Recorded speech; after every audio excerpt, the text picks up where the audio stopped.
సహోదరులారా, యెషయా గ్రంథము 9వ అధ్యాయము 6వ వచనం. ఏలయనగా మనకు శిశువు పుట్టెను, మనకు కుమారుడు అనుగ్రహింపబడెను, ఆయన భుజముల మీద రాజ్యభారముండును.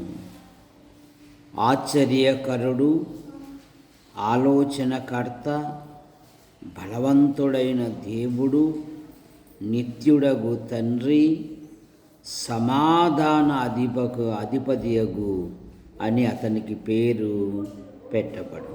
ఇది మొదలుకొని మితి లేకుండా దానికి వృద్ధియు క్షేమము కలుగునట్లు సర్వకాలము దావీదు సింహాసనమును రాజ్యమును నియమించును. న్యాయం వలను నీతి వలనను రాజ్యము స్థిరపరచబడును. అతడు సింహాసనాసీనుడై రాజ్యపాలన చేయును. సైన్యములకు అధిపతి యెహోవా ఆసక్తి కలిగి దీనిని నెరవేర్చును. బైబిల్ విద్యార్థులకు లేదా దేవుని వాక్యము ప్రకటించే వారికి ఈ 6వ వచనములో అనేకమైన అంశాలు, ఆయనను గూర్చిన అంశాలు ఉన్నాయి. అందులో ఈరోజు ఒక్క భాగం, ఆయన ఆలోచనకర్త. ఎవరంట? మన ప్రభువైన యేసుక్రీస్తు వారు. ఆయన ఆలోచనకర్త. ఆయన ఆలోచనలు అతి గంభీరములు. అందుకని దావీదు ఎప్పుడు ప్రభును స్తుతించేవాడు. ఎందుకు స్తుతించేవాడు? నా పనులలో, నా ప్రయత్నములలో సౌలు వలన ఎన్నో ఆటంకాలు ఎదుర్కొన్నా నేను, కానీ ఆయన నన్ను తప్పించాడు అని అంటూ 16వ కీర్తన 7వ వచనములు ఏమంటాడంటే, నాకు ఆలోచనకర్త అయిన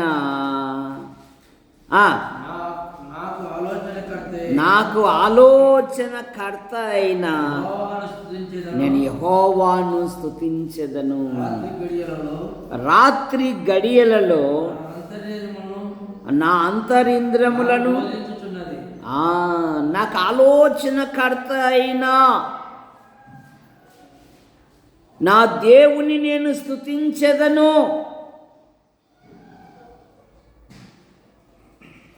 ఎందుకంటే 32వ కీర్తనలో ఏముందంటే, బుద్ధి జ్ఞానములు లేని పశువుల వలె, కంచర గాడిదల వలె మీరు ఉండకండి అంటుంది బైబిల్. చూసారా? చాలామంది ఎలాగా జీవిస్తున్నాను, నా జీవితం పట్ల దేవుని సంకల్పం ఏది అని ప్రభుని గురించి ఆలోచించలే. ఈనాటికి దొరికింది చాలు, రేపేమో అన్నట్టుగా. చిన్నప్పుడు మా తల్లిదండ్రులు మమ్మలను పోషించడానికి దొంగతనాలకు కూడా వెళ్ళేవాళ్ళు. దొంగ పత్తి, దొంగ చెనక్కాయలు. ఆ పొలం కలిగిన వాళ్ళకి దొరికితే మా తల్లిదండ్రులను కట్టేసి వాళ్ళు సులకాలతో కొట్టేవాళ్ళు. అయినా వాళ్ళు భరించేవాళ్ళు. ఎందుకు? మా పిల్లలను మేము పోషించుకోవాలి. ఇప్పుడు అలా లేదు. ప్రతి కుటుంబములో నలుగురిని పోషించే సామర్థ్యము దేవుడిచ్చారు. కానీ ఆ దినాలలో మా తల్లిదండ్రులు, నైనా మీరు దేవుని మీద ఆధారపడండి, మీరు దేవుని యందు విశ్వాసం ఉంచండి నాయన. మా జీవితం ఎలాగో అయిపోయింది, మీరు ప్రభు కొరకు నిలబడితే మీ జీవితాలలో దేవుడు గొప్ప కార్యాలు జరిగిస్తారు. మాలాంటి ఈ శ్రమ, మాలాంటి ఈ బాధ మీకు ఉండకూడదు అంటే దేవుని యందు విశ్వాసం ఉంచండి అని దేవుని దగ్గరికి నడిపించేవాళ్ళు, దేవుని వాక్యం చదివించేవాళ్ళు, వారు కలిసి మోకరింపజేసి మాతో ప్రార్థన కూడా చేయించేవాళ్ళు. కానీ దినాలలో అన్ని సదుపాయాలు ఉన్నాయి, అసలైంది లేదు. ఏంది అసలైంది శ్వేత? ఏంది అసలైంది? దేవుని భయం, దేవునికి లోబడుట, దేవుని మార్గంలో నడుచుకొనుట, దేవునికి విధేయులై ప్రతి విషయములో ప్రభును స్తుతించుట నేటి క్రైస్తవ్యానికి లేదు అని బైబిల్ సెలవిస్తూ ఉంది. యేసు ప్రభువే చెప్పాడు, నా రాకడ దినాలలో నోవాహు దినములలో జరిగినట్టుగా ఉండును అన్నాడు. ఎలా ఉన్నారంట? జనులు తినుచు త్రాగుచు పెళ్ళాడుచు. ఇదేంగా దేవుడు అనే పదము లేదు. పెళ్ళిళ్ళలో కూడా దేవునికి స్థానం ఉండదు. అంతసేపు చెప్తే ఎవడు?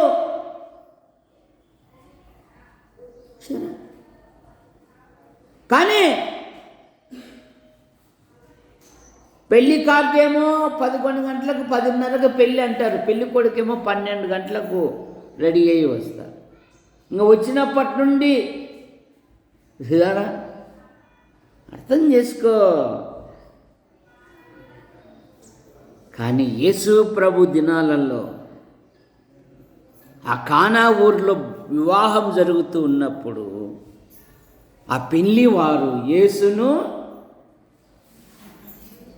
ఆయన శిష్యులను ఆ వివాహమునకు ఆహ్వానించారు, దేవునికి స్థానం ఇచ్చారు.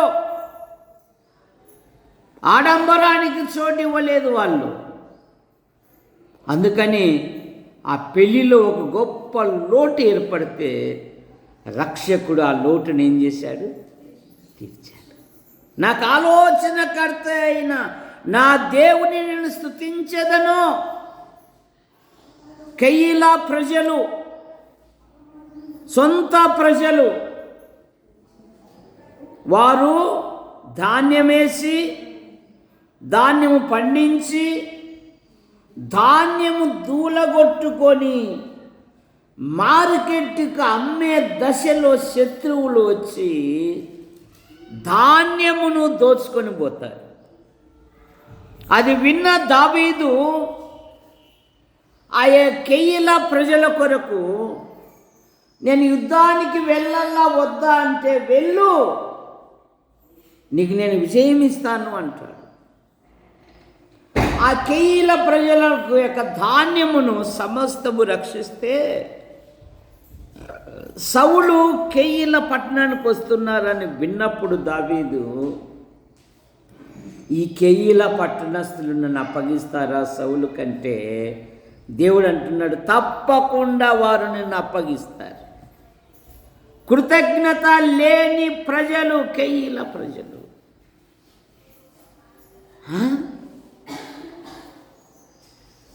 ప్రతి విషయంలో దావీదు 9 మారులు దేవుని ఎదుట విజ్ఞాపనం చేశాడు.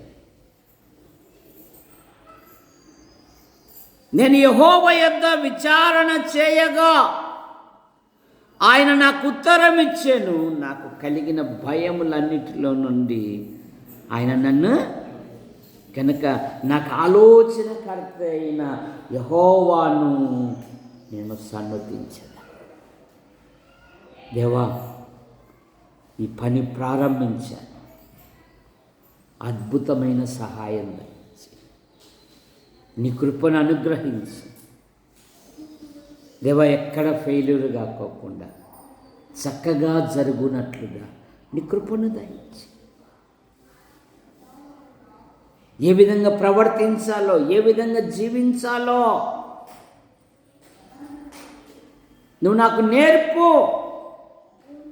ఆయన అన్నాడు కదా 32వ కీర్తన 8వ వచనములో, నీ మీద నీకు ఉపదేశము చేసేదను, బోధించదను, నీ మీద దృష్టి ఉంచి. చూసారా, నీకు ఆలోచన చెప్తానంటున్నాడు. కానీ నేటి ప్రజలు దేవుని ఆలోచన కొరకు కనిపెట్టకుండా లోకమని ఐగుప్తులోకి వెళ్ళిపోతున్నారు. యెషయా గ్రంథం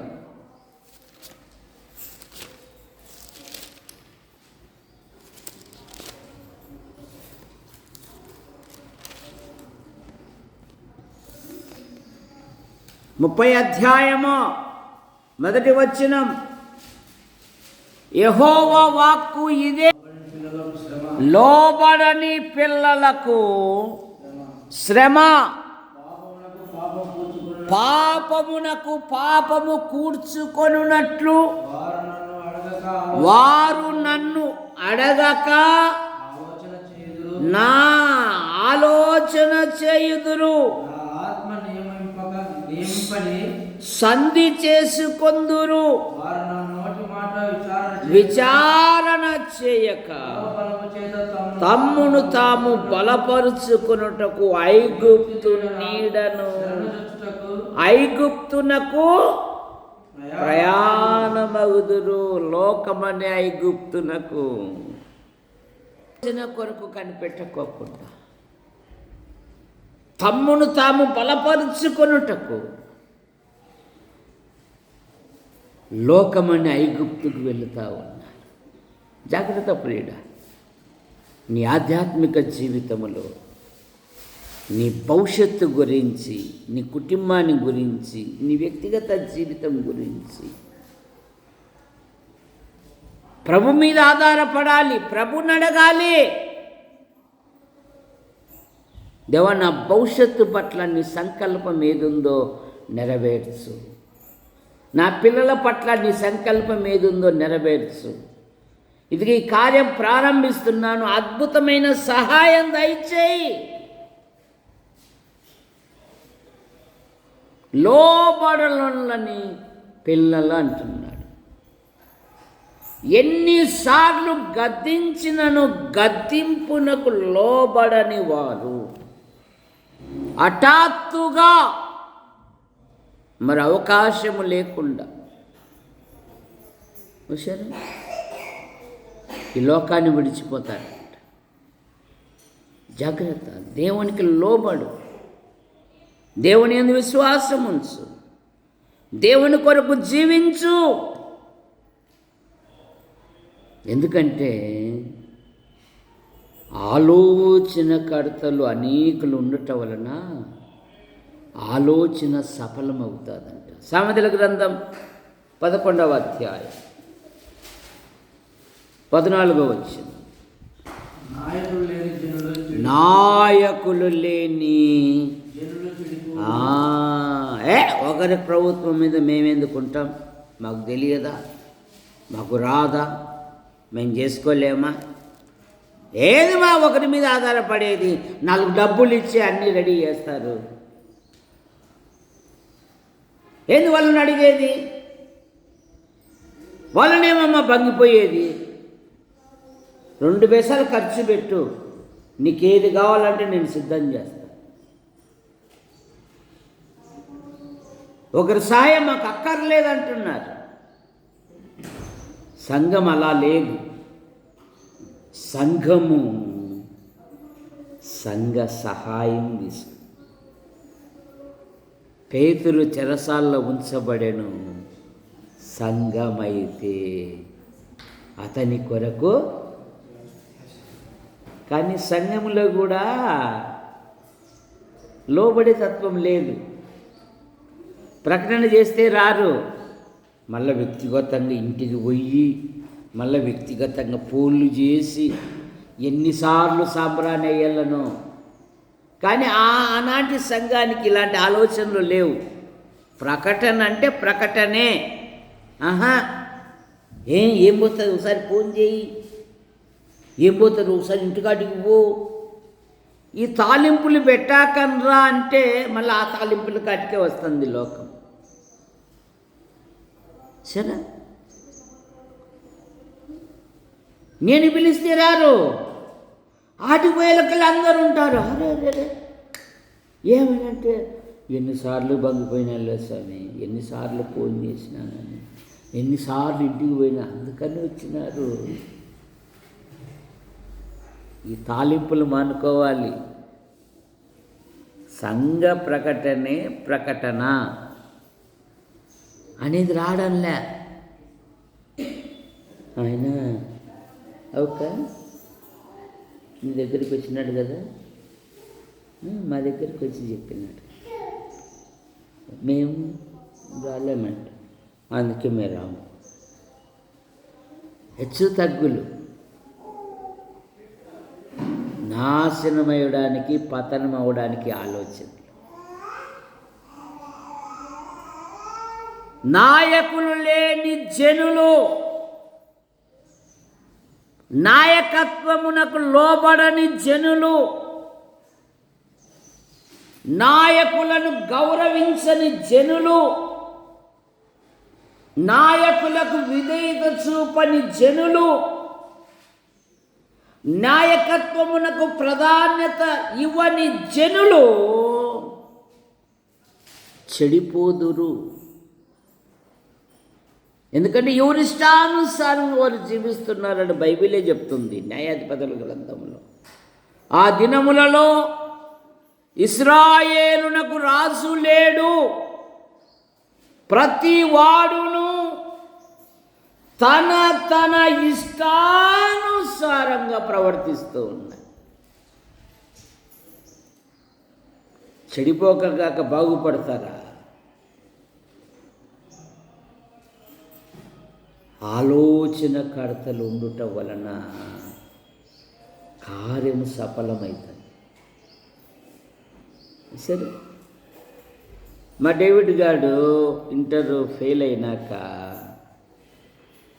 ఇక ఇంట్లో కూర్చోవడం లేవాడు. రాత్రి 11కో 12కో వస్తున్నాడు. అమ్మ వీడు చిక్కర్రాని కొందరు స్నేహితులు నా వాళ్ళు ఉండారు. వాళ్ళని అడిగితే వాడిని ఐటీఐ చేయించు, ఖాళీగా ఉండకోకుండా, ఇంటర్ పరీక్షలు వచ్చినప్పుడు పరీక్షలు రాస్తాడు. ఐటీలో ఏమేమి అయ్యా అన్న, సర్వేర్గా, ఫిట్టర్గా, లోకో పైలట్గా ఏదో ఒకటి. వాడిని తీసుకుపోయింది. ఆడవానికి ఛాయిస్ ఇచ్చారు, ఏది తీసుకుంటావు బాబు అని. సర్వేర్గా తీసుకోరా అని చెప్పి ఓకే అండి. ఇప్పుడు వాడు జాబ్ చేసుకుంటాడు. నా ఆలోచనే కాదు, కొందరు స్నేహితులు ఉన్నారు, వాళ్ళు సమాజంలో ఉన్నతమైన వాళ్ళు. మరి వీని పరిస్థితి ఏమి అన్నా, వాని పరిస్థితి మేము బాగు చేస్తాం, దీనికి పంపి. ఆలోచనకర్తలు. కానీ మా ఆలోచన మాదంటున్నారు, వినడంలే, లోబడడంలే. నేటి పిల్లలు ఆలోచనకర్తలు. వ్యర్థముగా పెట్టకూడదు, పిల్లలను వృధాగా పెట్టకూడదు.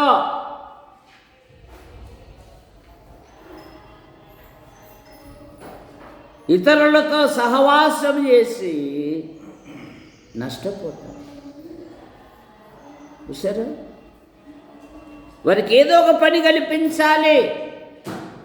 సంఘ ప్రారంభము నుండి నేను చెప్పేవాడిని, ఏమని, నీ కుటుంబం కొరకు 100 రూపాయలు సంపాదించు, 90 రూపాయలు నీ ఇంటికి ఖర్చు పెట్టు, 10 రూపాయలు దేవుని మందిరానికి. సోమరిగా ఉండాకు. నేను ఉండడం లేదు, నేను బస్సులో కూడా పనిచేస్తున్నానని చెప్పేవాడిని.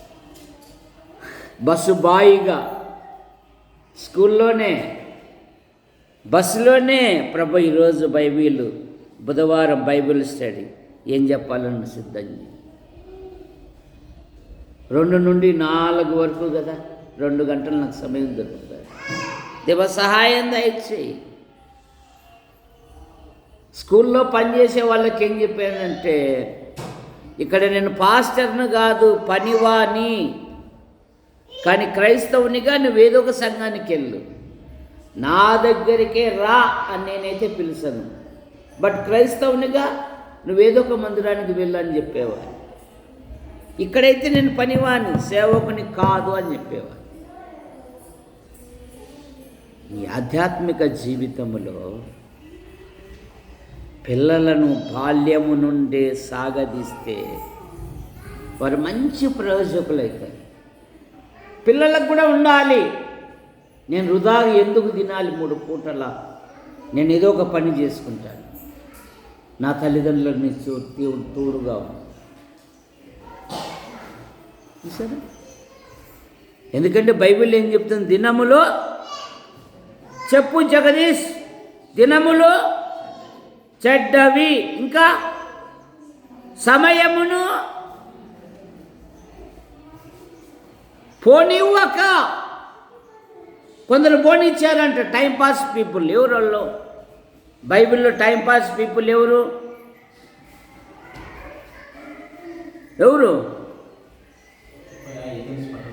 ఎథెన్స్ వారును అక్కడ నివసించు పరజనులను ఏదో ఒక కొత్త సంగతి చెప్పుట యందు వినుట యందు మాత్రమే తమ కాలము గడుపుతూ ఉన్నారంట. పొద్దు టైంపాస్ పీపుల్, వీళ్ళు టైంను వృధా చేసుకునే వాళ్ళు. కానీ తెలివైన వారు తల్లిదండ్రులు ఉండంగానే, అన్ని మార్గాలు ఉండంగానే తమకంటూ ఒక మంచి పునాది వేసుకుంటారు. ఆ పునాది కొరకు శ్రమపడాలి, కష్టపడాలి, నిందలు భరించాలి, ఒక్కోసారి ఆకలి దప్పులు కూడా భరించాలి.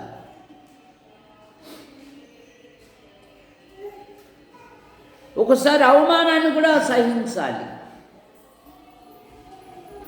ఒకసారి తగ్గింపుగా కూడా ఉండాలి. అప్పుడే నువ్వు జయించగలవు. ఈరోజు ఈ స్థాయికి వచ్చినాము అంటే మా గొప్పతనం కాదు, మా వెనక ఎన్నో నిందలు ఉన్నాయి, ఎన్నో అపార్థాలు ఉన్నాయి, ఎన్నో కన్నీళ్ళు ఉన్నాయి, ఆహారం లేని రాత్రులు ఎన్నో మా జీవితాలలో ఉన్నాయి.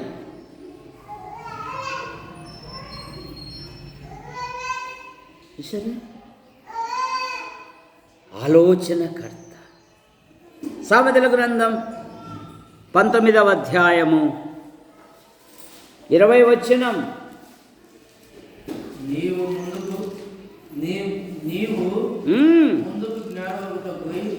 నీవు నీ భవిష్యత్తులో నీవు ముందుకు జ్ఞానివగుటకై ఆలోచన విని ఉపదేశము అంగీకరించు. నువ్వు జ్ఞానవంతును కావాలి అంటే ఆలోచన విని.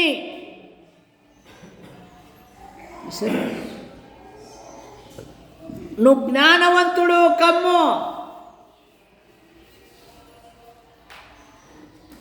వినాలి, నేర్చుకోవాలి.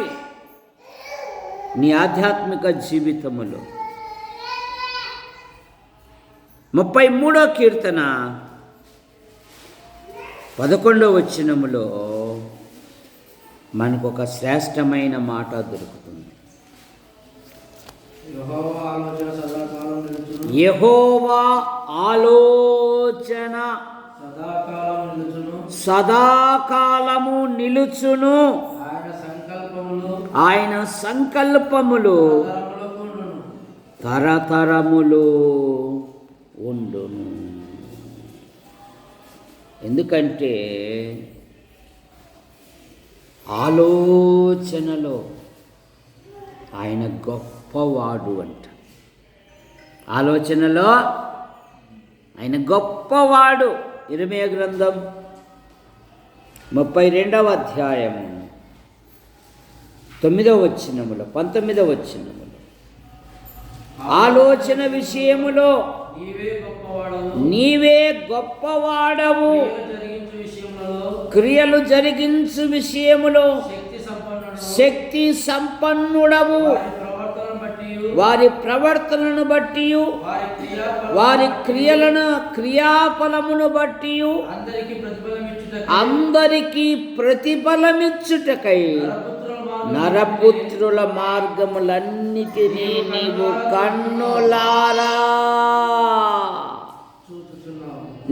కన్నులారా పిల్ల అనుకుంటుందంట. ఏమనుకుంటుంది? ఓమో దేవదాస్ భార్య పిల్లి ఏమనుకుంటుంది?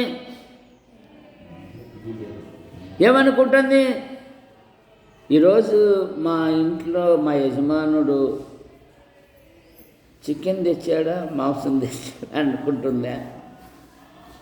అది పాలు తాగుతూ నన్నెవరు ఈ దినాలలో ఇదే తత్వంలో బతికిపోతున్నారు. నన్నెవరు చూడలేదులే కానీ ఆయన అంటున్నాడు, ఆయన కనుదృష్టి అంతా నరుల మీదని. సరే, నువ్వెట్లా తప్పించుకుంటావో, నువ్వెట్లా జడగొడతావో ఆయనకన్నీ తెలుసంట. జాగ్రత్త. ఆలోచన విషయంలో నీవు గొప్పవాడవు కనుక ఆయన ఆలోచనకర్త. రెండవ మాట యెషయా గ్రంథం 9:6లోనే సమాధానకర్త. ఎవరైనా సమాధానకర్త, సమాధానమిచ్చువాడు. ఈ దినాలలో అనేక కుటుంబాలలో సంపద ఉంది, ఆస్తి ఉంది, పొలములున్నాయి, బీరువాల నిండా కట్టలు డబ్బులున్నాయి.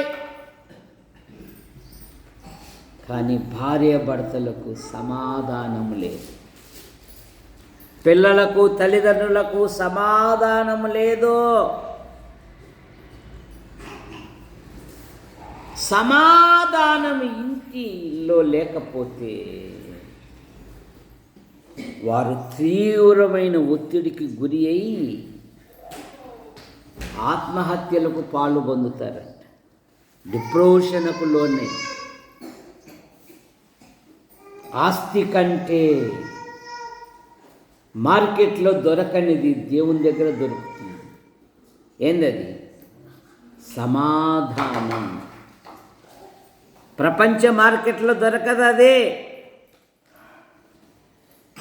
అందుకే నోవాహు తల్లిదండ్రులు ఏమన్నారంటే, ఇతడు మన చేతుల కష్టము విషయములో మనకు నెమ్మది కలగజేయు ననుకొని నోవాహు అని పేరు పెట్టారంట. ఇతడు మాకు నెమ్మది కలిగిస్తాడు, వీడు మాకు నెమ్మది కలిగిస్తాడు. అబ్షాలోమును గురించి దావీదు ఏమనుకున్నాడంటే, వీడు నాతో కలిసి సమాధానంగా ఉండి నా రాజ్యాన్ని స్థిరపరుస్తాడు అనుకొని అబ్షాలోమని పేరు పెట్టుకున్నాడంట. కానీ వాడే కన్న తండ్రి మీదకి కత్తెత్తాడు. జాగ్రత్త. ఆయన సమాధానకర్త. సొలొమోను గురించి దేవుడు ఏమన్నాడంటే, నీ కడుపున ఒక కుమారుడు పుడతాడు, తను సొలొమోను అని పేరు పెడతావు. సొలొమోను అనగా సమాధానము. సొలొమోను రాజ్య పాలనను స్వర్ణయుగము అంటారు. ఆయన కత్తి లేకుండానే 40 సంవత్సరాలు పాలించాడంట, యుద్ధాలు లేకుండా. సమాధానముగా. ఇప్పుడు సమాధానం ఎక్కడ దొరుకుతుందంటే యేసు ప్రభు దగ్గర దొరుకుతుంది. ఆయనే పిలిచాడు కదా, మత్తయి సువార్త 11:28. ప్రయాసపడి భారము మోయుచున్న సమస్త జనులారా నా యొద్దకు రండి, నేను మీకు విశ్రాంతినిత్తును.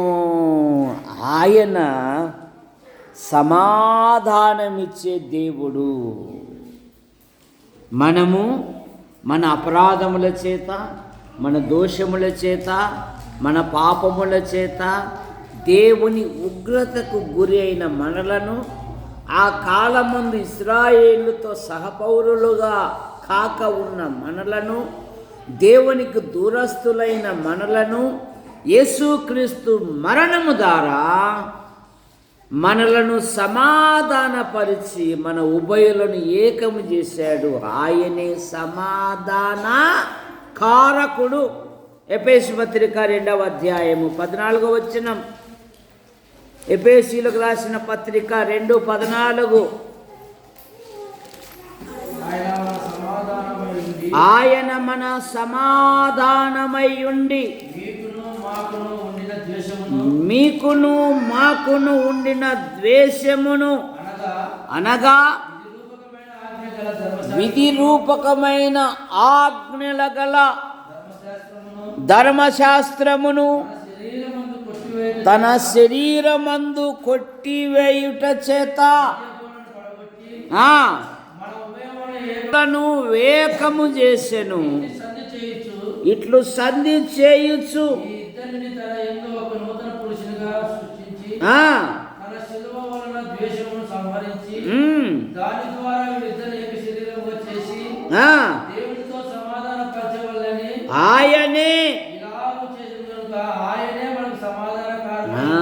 ఆయనే మనకు సనకారకుడు. ఆయనే. ఆస్తి లేకపోవచ్చు, కీర్తి లేకపోవచ్చు, ఒక నెమ్మది ఉంటే చాలు, అవే మిగతావన్నీ వచ్చేస్తాయి. భార్యాభర్తలకు నెమ్మది, పిల్లలకు నెమ్మది. విద్యార్థులు పరీక్షల కాలంలో ఎక్కడ ఫెయిల్ అవుతాను అని వారు బలవంతంగా మరణాన్ని చేసుకుంటారు. కానీ దేవుని సమాధానం నీలో ఉంటే ఎన్ని సమస్యలు వచ్చినా నువ్వు భయపడవు. ఫిలిప్పీ పత్రిక 4:7 సమస్త జ్ఞానమునకు మించిన దేవుని సమాధానం యేసు క్రీస్తు వలన మీ హృదయములకును మీ తలంపులకును కావాలి. అలా కావలి ఉన్న పిల్లలు ఏమంటారంటే, నా శత్రువా నా మీద అతిశయపడవద్దు, నేను క్రింద పడినను తిరిగి యెహోవాయే నాకు వెలుగుగా ఉండును. నేను పడిపోయానని, నేను చెడిపోయానని, నేను బలహీనంగా ఉన్నానని నా మీద అతిశయపడవద్దు. నేను క్రింద పడినను నేను తిరిగి లేస్తా.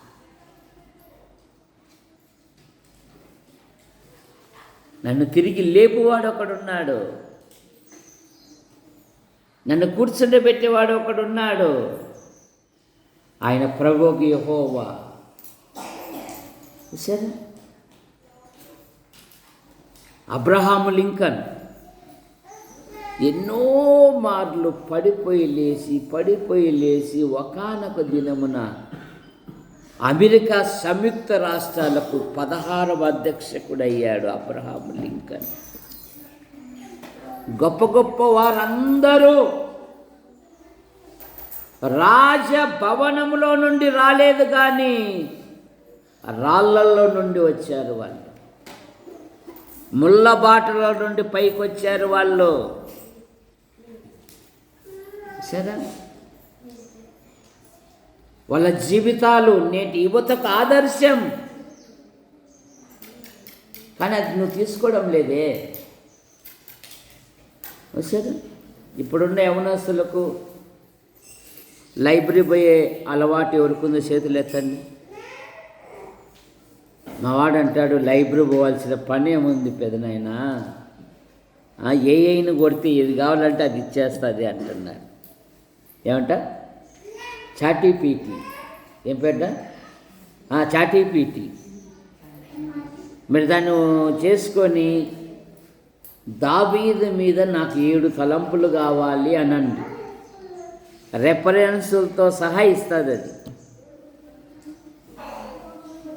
మళ్ళీ అదే అడుగుతుంది, నువ్వు గ్రామీణ ప్రాంతంలో ప్రకటించాలనుకుంటున్నావా, లేదంటే నవీన ప్రాంతంలో ప్రకటించాలనుకుంటున్నావా, నీకు 35 ప్రసంగాల నిమిషం కావాలా, 45 నిమిషాల ప్రసంగం కావాలా, నేను సిద్ధం చేసి ఇస్తాను నీకు అంటున్నది. సరే, బైబిల్లో చెడ్డ యవనస్తుల పేర్లు చెప్పు అంటే అదే చెప్తుంది. మంచి యవనస్తుల పేర్లు చెప్పు, నాకు రెఫరెన్స్లతో సహా కావాలంటే అదే ఇస్తుంది. తేలికైపోయింది, కానీ ప్రవర్తనే బరువు అయిపోయింది. పవిత్రమైన ప్రవర్తన జీవించడానికి బరువు అయిపోతుంది. సరే, దేవుని గ్రంథం చదివే బరువు అయిపోతుంది, ప్రార్థన చేసుకోవడానికి బరువు అయిపోతుంది. మోకరించి ప్రార్థించే అనుభవం కలిగిన యవనస్తులు లేవండి అంటే ఇప్పుడు లేస్తారు ఎవరన్నా? మేము ప్రతిరోజు మోకాళ్ళుండి ప్రార్థన చేసుకుంటున్నాము అనే సండే స్కూల్ పిల్లలు లేకండి. మీరు మోకాళ్ళుండి ప్రార్థన చేసుకుంటున్నారా? నిలబడండి, మోకాళ్ళు నిలబడండి. ఎంతమంది మోకాళ్ళు ఉంటున్నారు? మోకాళ్ళుండి ప్రార్థన చేయాల. మా ఖుషి అయితే మా ఊరికి, మా ఇంటికి వచ్చినప్పుడల్లా లేస్తానే మోకాళ్ళుండి ప్రార్థన చేసి, నేను ఖుషి, నేను ప్రేయర్ చేసేసుకున్నాను, అందరికీ వందనాలు.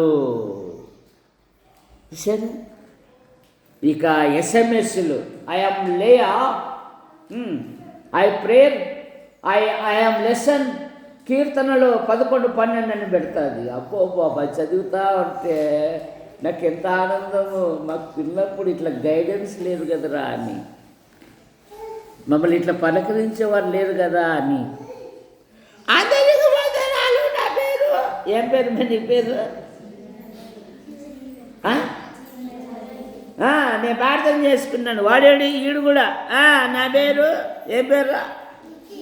నా పేరు మిర్చి, ప్రార్థన చేసుకున్నాను అంటాడు వాడు. ఇంత గైడెన్స్ ఉంటే ఆ పిల్లలు ఎంతో గొప్ప వాళ్ళు అవుతారు. గుర్తుపెట్టుకోండి, ఒక గైడెన్స్ నీకు ఉండాలి. ఏదో అవసరం అప్పుడు గైడెన్స్ని వాడుకోకూడదు. చాలామంది అవసరం అప్పుడు ఎట్లన్నా ఏం కథ అన్నా, అవసరం లేకపోతే పోలే పో, నీది నీదే, మాది మాదే. మా అన్న కొడుకు ఉన్నాడు, జిఆర్ ప్రకాష్ అన్న కొడుకు. వాడు అమెరికాలో ఉంటాడు. వాడిని క్యారీలు తీసుకుపోయి ఇచ్చినా, వాడిని ముడ్డి కడిగినా, వాడి నిక్కర్లు కూడా కడిగినా. వాడు బయట వాళ్ళకు ఏమేమో చేస్తారు, నాకంటే ఒక పైసా పంపాడు, ఇంతవరకు పంపలేదు కూడా. కానీ సమస్యలు వచ్చినప్పుడు రాత్రి పగలు ప్రార్థన ఫోన్ చేస్తాడు. నరసరావుపేటలో ఇట్లుంది అంకుల్, ఎట్లా బొమ్మంటావు, ఏం కథ, ఎట్లా ఏమి, గంటలు గంటలు మాట్లాడతాడు. ఇక అవసరాలు తీరినాక ఇంకా ఫోన్ కూడా చేయలేడు. అట్లా ఉండకూడదు. చాలామంది అవసరం ఉన్నప్పుడు అబ్బోబ్బోబ్బోబ్బోబ్బో ఎంత పడో, అవసరం తీరుతానే నువ్వే. అలా ఉండకూడదు. గైడెన్స్ అంటే గైడెన్సే ఉండాలా. ఆయన సమాధానకర్త. యోసేపు ఆదరణకర్తగా వారిని ఆదరించాడు. ఆదికాండం 50 అధ్యాయం 21వ వచనం. భయపడకుడి, నేను మిమ్మును పోషించదనని చెప్పి వారిని ఆదరించి ఎందుకంటే యోహాను సువార్త 14:26 ఏముందంటే, నేను ఆదరణకర్తని మీ కొరకు పంపుతాను అన్నాడు. యోసేపు అత్యున్నతమైన స్థానములో ఉండినను పగబట్టిన సోదరులను తన యొద్దకే పిలుచుకొని వారిని పోషించి వారితో ప్రీతిగా మాట్లాడి వారిని ఆదరించాడంట. ఆదరణకర్త మన దేవుడు, ఆదరించువాడు. 2వ కొరింథీ పత్రిక 1వ అధ్యాయం 8వ వచనములో, సహోదరులారా, ఆసియాలో తటస్థించిన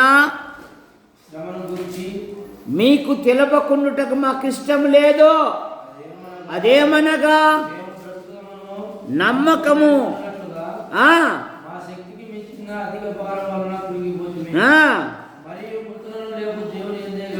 మాయందు మేము నమ్మిక ఉంచకుండునట్లు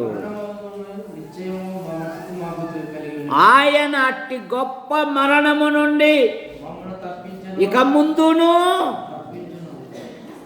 ఆయన ఆదరణకర్త, ఆదరించేవాడు. వంశీ కోసము ఏ పాస్టర్ అయినా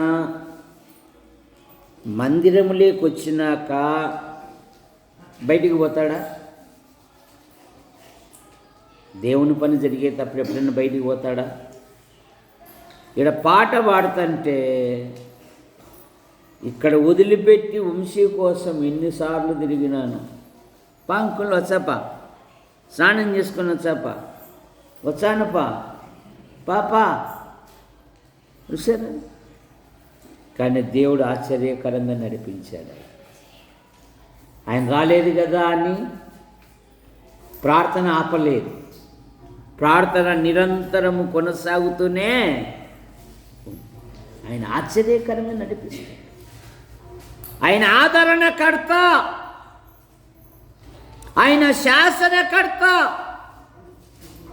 యెషయా గ్రంథం 33వ అధ్యాయము 22వ వచనం.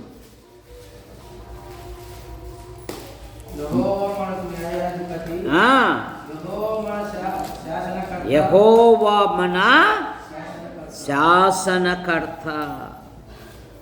ఆయన శాసనములు గైకొనుట వలన మనం ఎంతో వృద్ధిలోకి వస్తాం, ఎంతో లాభం పొందుతామంట. 19వ కీర్తన 7వ వచనం. 19వ కీర్తన 7వ వచనం.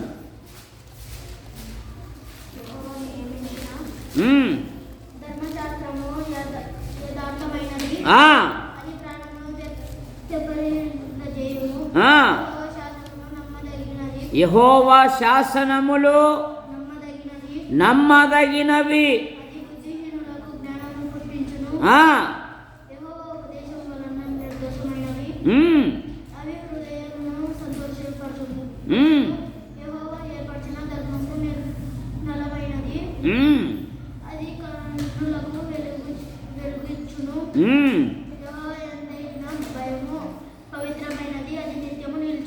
చాలు. 20వ వచనం లేదా 19, 10వ వచనం.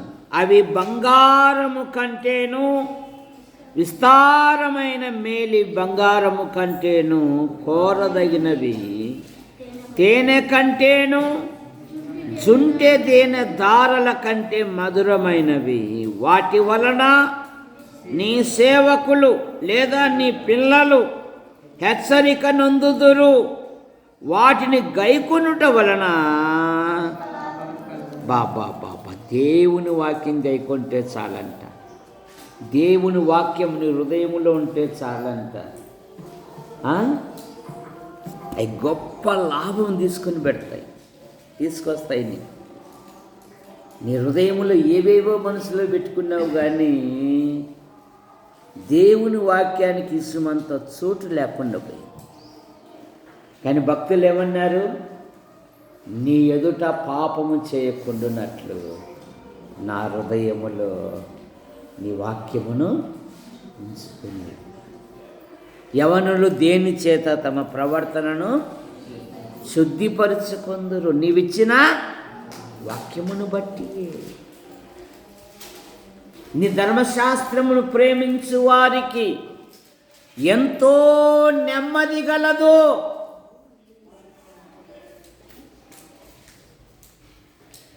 ఆయన రక్షణకర్త. ఎబ్రీ పత్రిక 2:16.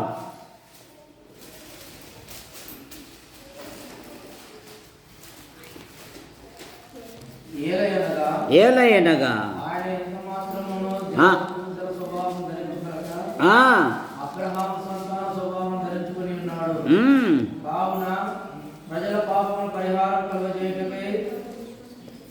సంబంధమైన కార్యములలో కనికరమును నమ్మకము గల ప్రధాన యాజకుల నిమిత్తము అన్ని విషయములలో ఆయన తన సహోదరుల వంటి వాడు. ఆయన రక్షణకర్త, ఆయన రక్షకుడు, రక్షించుటకు వచ్చినవాడు. అపోస్తుల కార్యాలు 5వ అధ్యాయం 31వ వచనములో ఇశ్రాయేలునకు మారు మనస్సును పాప క్షమాపణ దయచేయుటకై దేవుడు ఆయనను అధిపతిగాను రక్షకునిగాను ఆయనను హెచ్చించి ఉన్నాడు. ఆయన రక్షించువాడు, రక్షకుడు. అయ్యలారా, రక్షణ పొందుటకు నేనేమి ప్రభువైన యేసుక్రీస్తునందు విశ్వాసముంచుము, అప్పుడు నీవును నింటివారు రక్షణ పొందుదురు. ఆయన నామమందు విశ్వాసముంచు వాడెవడో ఆయన నామ మూలముగా వానికి పాప క్షమాపణ దొరుకును. ఆయన రక్షణకర్త, ఆయన సృష్టికర్త. రోమాపత్రిక 1వ అధ్యాయము 25వ వచనములో ఆయన సృష్టికర్త. ఆదియందు దేవుడు భూమి ఆకాశములను సృజించెను. తన మహత్తు గల మాట చేత ఆయన కలుగజేసెను ఈ ప్రపంచములు. ఆయన లేకుండా ఏదియూ లేదు అని బైబిల్ సెలవిస్తాము. ఆయన విశ్వాసకర్త. ఎవరైనా ఎబ్రీ పత్రిక 12వ అధ్యాయం 1వ వచనములో ఎంత గొప్ప సాక్షి సమూహము మేఘము వలె మనలను ఆవరించి ఉన్నందున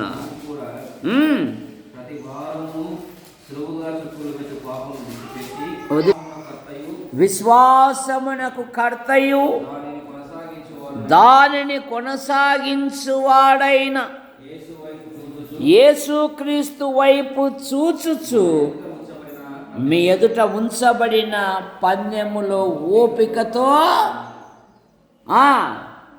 విశ్వాసమునకు కర్తయు దానిని కొనసాగించువాడు. విశ్వాసమునకు కర్త. మన ప్రభు అయిన యేసుక్రీస్తు వారు ఆయన ఆలోచనకర్త. నాకు ఆలోచనకర్త అయిన యెహోవాను నేను స్తుతించెదను అంటున్నాడు. నీ మీద దృష్టి ఉంచి నీకు ఆలోచన చెప్పేదను. నీవు నడవలసిన త్రోవ నీకు ఆయన సమాధానకర్త, ఆయన ఆదరణకర్త, ఆయన శాసనకర్త, ఆయన రక్షణకర్త, ఆయన సృష్టికర్త, ఆయన విశ్వాసమునకు కర్త. కర్త అంటే నాయకుడు, దేవుడు. ఆయన అధికారము క్రింద నువ్వు ఉంటే ఆయన అద్భుతముగా మనలను దీవించండి. సహోదరులారా, మనం ప్రార్థన చేసుకుందాం. కూర్చోండి ఒక నిమిషం.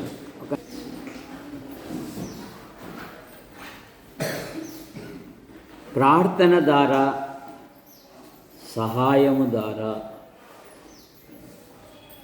దాదాపు 1,55,000 రేకులు అవుతూ ఉన్నాయి. చాలా డబ్బు అవసరమై ఉంది. మీరు కూడా ప్రార్థించండి. వంశీ మొన్న ఒక రేకు తీసుకొని వచ్చాడు. దేవుడు ఒక రేకును 1000 రేకులుగా మార్చగలడు. కనుక ఈ వారంలోనే మందిరం పైన